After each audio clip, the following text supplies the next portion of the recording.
Welcome to Whistle Where You Work. I'm Mark Cohen of the Government Accountability Project. In a few minutes, we'll chat with an ex-FBI agent who went undercover and caught domestic terrorism suspects and then blew the whistle on his own agency's violations of federal wiretapping laws. But first, do you really know what's in the food on your kitchen table? Every week seems to bring news of more tainted food: peanut butter, lettuce and spinach, hamburger. No question, consumers need to be protected against E. coli, salmonella, listeria, and other dangerous microorganisms. But how? The Food and Drug Administration just gave food producers the green light to zap fresh spinach and lettuce with radiation to kill off bugs. No, the radiation won't make us glow in the dark, but some food activists say it's still a bad idea. With us to discuss irradiation and other means of purifying our food is Chicago Tribune Washington Bureau reporter Steven Hedges and Caroline Smith DeWaal, Food Safety Director at the Center for Science in the Public Interest. Welcome, Steven and Caroline, to Whistle Where You Work. Caroline, let's start with you. Are we just falling prey for media scare tactics aimed at selling more newspapers, Steven's newspaper perhaps, or is there a real danger to the food supply here? You know, Mark, I wish it were true that these are food scares and not real food problems. But in fact, we have seen increasing reports of outbreaks, especially from items like produce, that consumers can do little about. It's critically important that the food that consumers get is safe, especially if we plan to eat it without further cooking. Steven, can you walk us through a little bit what techniques, what processes, what technologies are available to ensure that our food is not contaminated? Well, it depends on the food, of course. I mean, meat is very different in produce and how it's treated and produced. Excuse me, in produce, it's obviously grown in field. It's sometimes irrigated with water that can be contaminated by nearby cattle producing fields or not. It's sprinkled. When it's picked, it's washed. Sometimes it's given a triple chlorine wash. The bagged organic spinach that you see gets a triple chlorine wash. Meat goes through a whole different process. It doesn't have eyes or get really sore. Right. Yeah. The meat goes through a whole different process. It's cattle's raised in different ways depending on whether it's organic beef, natural beef, or fed in a feedlot and fed out. It's slaughtered. A big problem with E. coli bacteria comes in the slaughtering process. That's where the E. coli attaches itself to the meat cuts that end up on our tables. The meat packers are insistent that they do their best to keep E. coli off the meat. They've got some steam baths they give the carcasses once they're slaughtered and before they're cut. But that clearly hasn't been doing the job because E. coli last year was one of the worst years ever for E. coli, and it seems to be continuing this year. All right, so one possible approach to treating these carcasses, the meat, and fresh vegetables is irradiation. Tell us how that works, Steven Hedges. Well, there are actually two companies that irradiate food, one in Iowa, which does mostly meat, and one in Florida, which does vegetables and produce and other foods. And they as you say, they zap the food with gamma rays, a low level of gamma rays. Those rays go into the food and disrupt the DNA in bacteria that will be in the food. And that makes the bacteria unable to multiply, and it dies as it tries to multiply with its damaged DNA. That gets rid of a number of bacteria like E. coli and salmonella, according to the FDA and the CDC. Now, of course, there's some arguments against that, and opponents say this is not doing the job. First of all, you're not sure you're getting rid of it all. And second of all, what you're doing is shortchanging earlier food cleaning steps that should take place in processing. And people relying on irradiation as kind of a final measure, and they'll let the earlier processes lapse. From your perspective, Caroline Smith DeWaal, is irradiation safe? We haven't found evidence that irradiation is causing problems in the food supply that would create, for example, carcinogens. What It really is just another technology that's available to the food industry. But the problem with it is it's extraordinarily expensive, and a lot of consumers don't want to buy irradiated food. So in some ways, I think FDA's approach to approving this as a technology is somewhat of an empty gesture. I mean, yes, it's available, but will it be used? I kind of doubt it. Well, what about its effect on texture, odor, taste, and nutrient value? There is evidence that there is some decline in certain nutrients in the food, and certainly some products like ground beef. If it's irradiated too much, it will taste burnt. I've heard it described as like burnt shoe leather or something that really doesn't sound very palatable. But these are things that probably can be fixed, and FDA does review, especially the nutrient loss they review the science behind that. The bottom line is most of our food isn't going to be irradiated. So if we lose a little vitamin K or something in one food ingredient, as long as everything we're eating isn't irradiated, it's not going to cause a major problem. So is this a case really where FDA felt a need to do something, and so what it did was it announced, okay, we're going to make irradiation available, but it's not going to ever have any impact in the marketplace? I see especially the irradiation of spinach and leafy green vegetables as really an empty gesture. Yes, they approved it, but the reality is these products, once they're irradiated, sometimes they wilt. They also have a shorter shelf life. They simply don't survive irradiation very well. So they essentially gave something to the food industry that really isn't going to fix the problem for consumers. Okay, well, Steven Hedges, what will fix the problem for consumers? What other technologies, processes are out there that could be used by the food industry to make these products better? Well, following some of the larger meat recalls of the last year, the USDA, which is responsible for regulating meat, and FDA have gone back because of the produce recalls and looked at their inspection regimes. And they clearly are found wanting. USDA has promised a plant-by-plant review of their inspections. FDA is essentially doing the same thing. I think it's interesting to note, though, with irradiation that the food manufacturers have continued to press for it for years. I mean, irradiation has been around since 1963 when the FDA approved the irradiation of mold in wheat.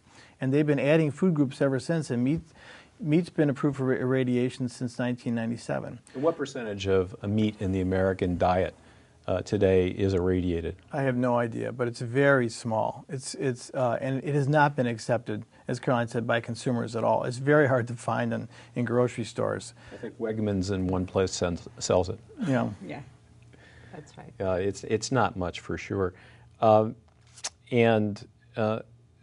it strikes me that in some ways we're looking at the wrong end of the production system here and trying to solve the problem. Maybe I'm operating in a kind of utopian space here, but if the problem of E. coli and microorganism contamination is in the slaughterhouse because we're dealing with a factory farming system, that the cattle are on top of each other when they're being raised, that their hides are contaminated with fecal matter that they're living in, and that isn't really contained or removed in the slaughterhouse system, isn't that really where the problem rests? And maybe the problem is in our production system, not in the technology we use to purify the product at the end of the day.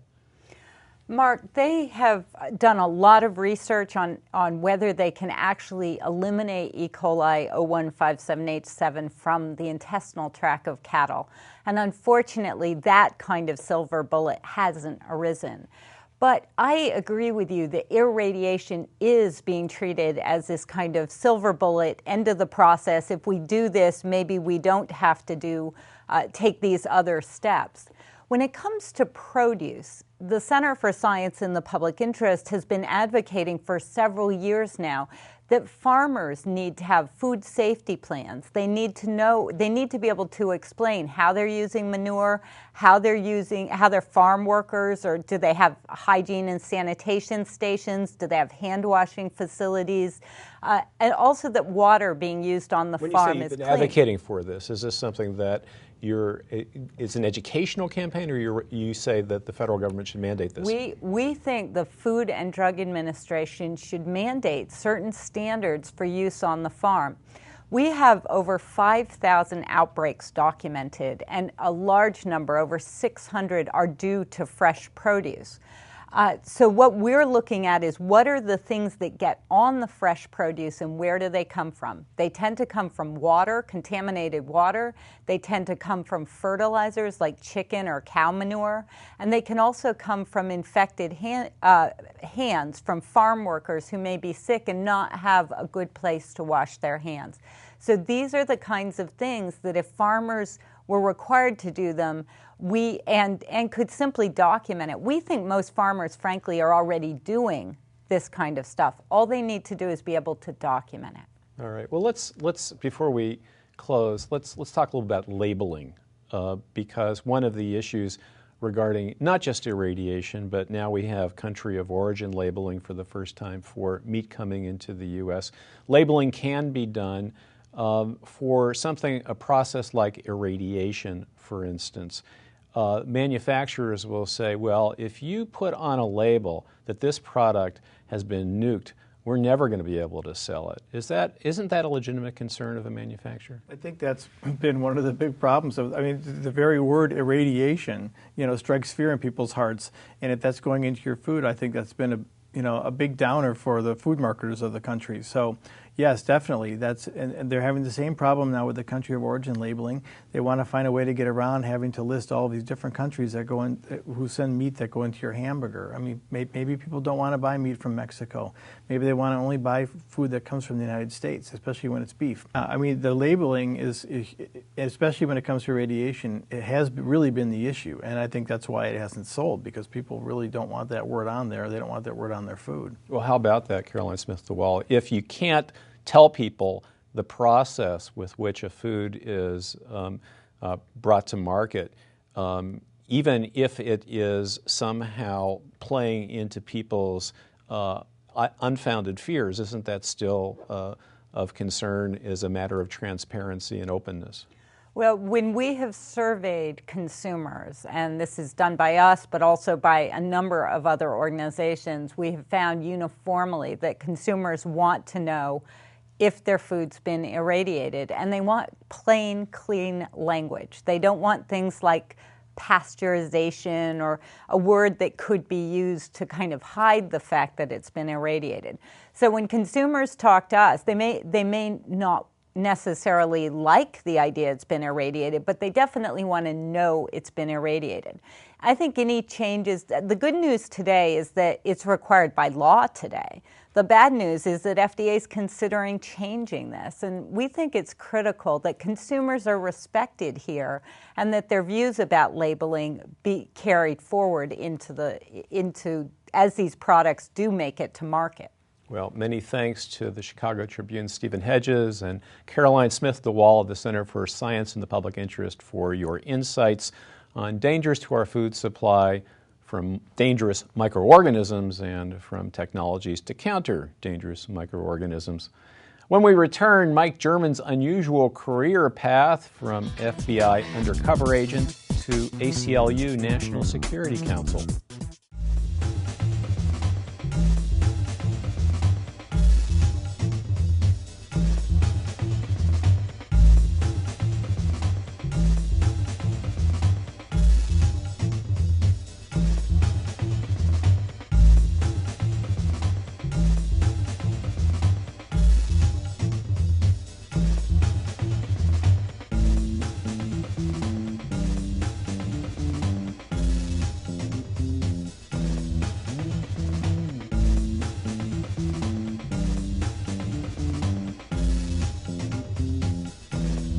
Welcome back to Whistle Where You Work.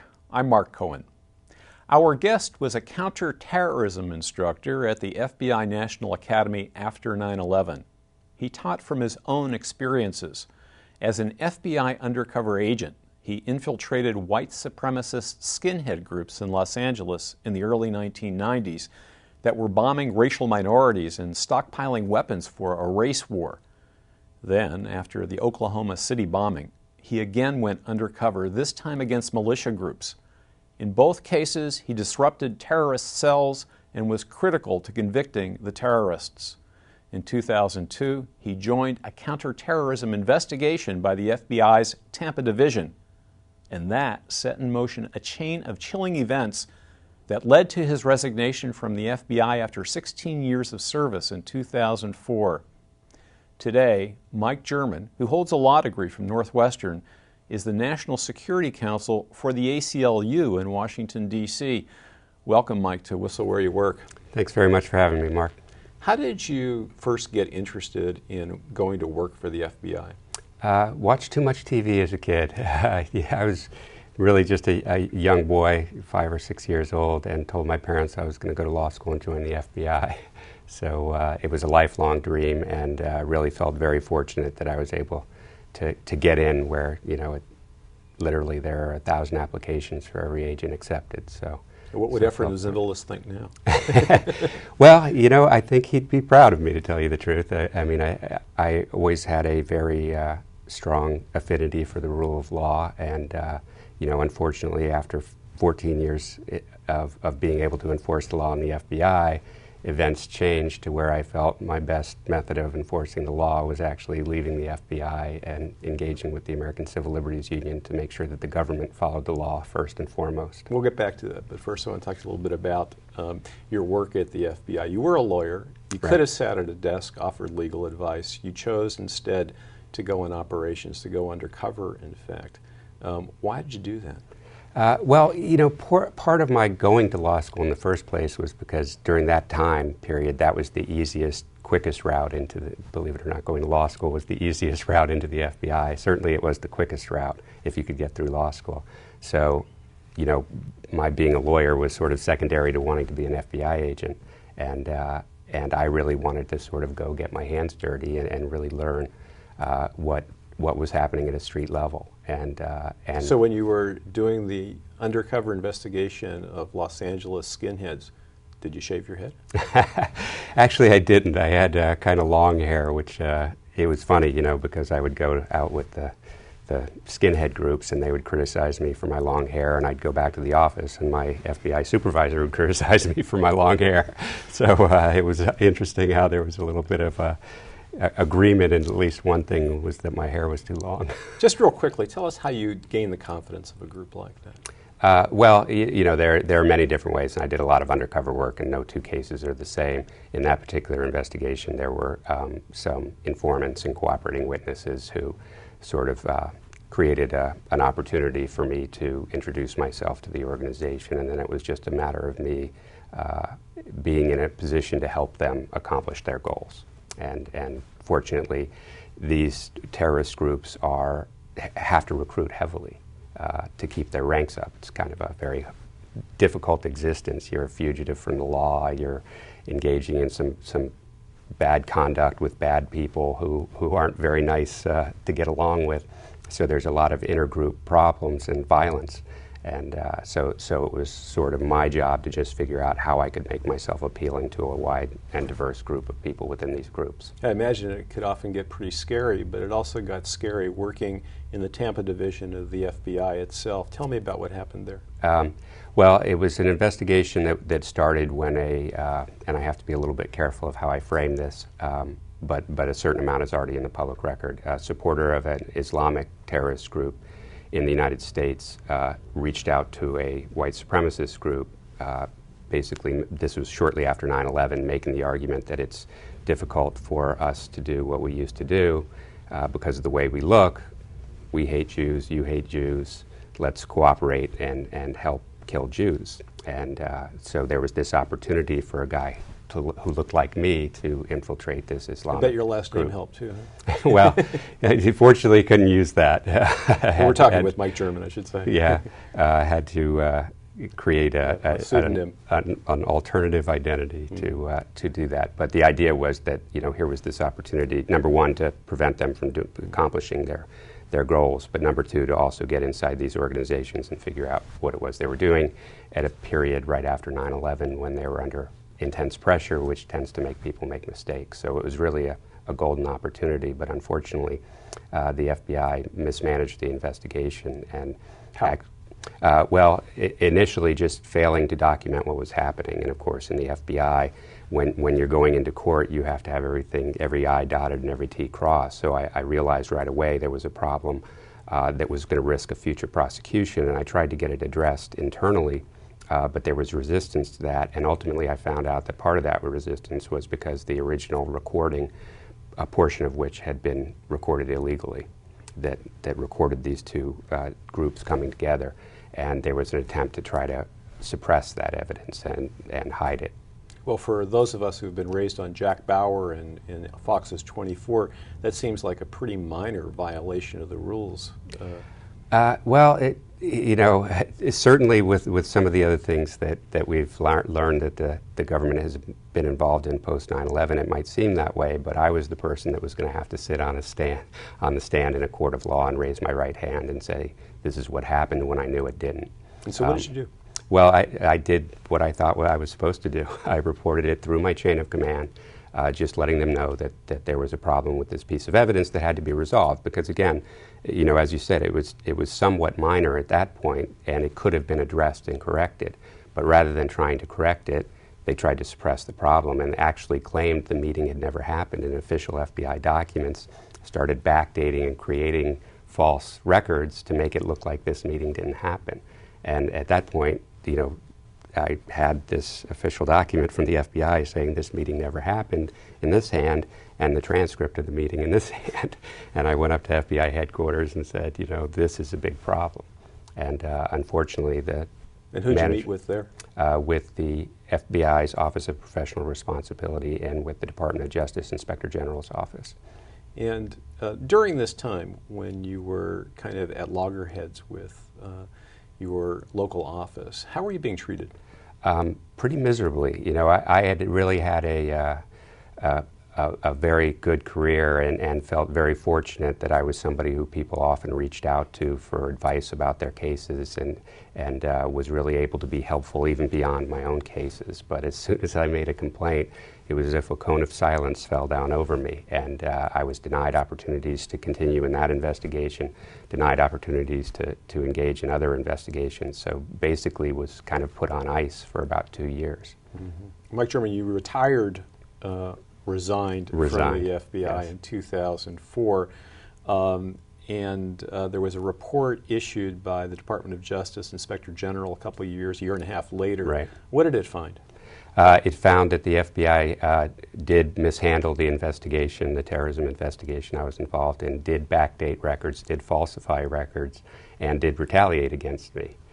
So it was almost a complete vindication.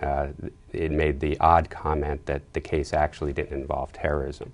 And fortunately, Senator Charles Grassley from Iowa believed me over the Inspector General and continued pursuing the transcript until finally, just a year ago, received the transcript from the FBI that proved that indeed these two people weren't talking about cooperating in terrorist type of activities. And so the case is all over now? Well, it's unclear. It's interesting. The FBI is still maintaining that no terrorism was discussed on this transcript, even though Senator Grassley has actually made portions of it public. So hopefully as soon as the congressional record is printed, everybody will be able to read and determine for themselves. But he read into the court hearing, discussion about killing Israeli journalists, about arms shipments from Iran to the Palestinian territories, very, very clear indications that what these people were talking about was not simple business deals. In the Bush conduct of the war on terror, it probably appears that the FBI generally, relative at least to the CIA, is virtuous in terms of its adherence to the rule of law and civil liberties. But of course, that hasn't always been the case. This Right. is an agency that had its identity shaped by J. Edgar Hoover, and no one ever accused him of being a card-carrying member at Right. the ACLU. You're more than a card-carrying member now. You lead its national security work. How did you get there? Well, when I left the FBI, I started teaching at the National Defense University and wrote a book called Thinking Like a Terrorist, and started speaking out, particularly a lot of the whistleblower groups like the Government Accountability Project and Project on Government Oversight and the ACLU started having me speak at different events. So once I got involved in the advocacy community, you know, and much of my thinking based on my experience working terrorism cases fit in line with the ACLU's national security policies, it really was the perfect fit. And how are you liking it? I like it very much. You know, I feel like it's really not very different from my work in the FBI, where, you know, it's all about making sure that people follow the law.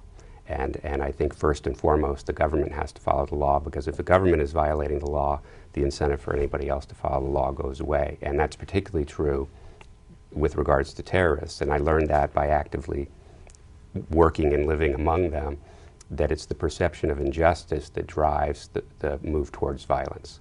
And anywhere where the government isn't following the law is great propaganda for the terrorist leaders to convince people that they don't have to follow the law.